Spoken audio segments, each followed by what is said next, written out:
তো শুভরাত্রি বন্ধুরা। এবার দেখো রাত হয়ে গেছে, তো ছেলেকে এবার খেতে দেবো। রান্না করার পর পরিস্থিতি দেখো কীরকম, এত বাসন পড়ে। তো চলো আজকে কী কী রান্না করেছি দেখি। শীতকালে ফ্রাইড রাইস খেতে ভীষণই ভালো লাগে, তো ফ্রাইড রাইস করেছিলাম আর এখানে চিকেন কষা।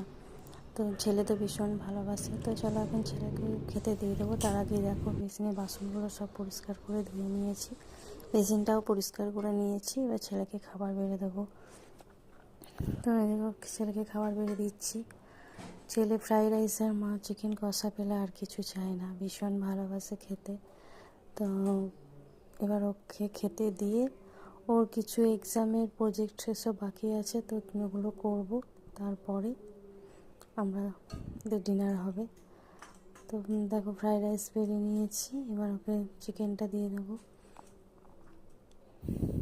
শীতকালে খেতে ভীষণ ভালো লাগে, অনেক রকম সবজিও পাওয়া যায় তাই। তো এবার চিকেনটা দিয়ে দিলাম।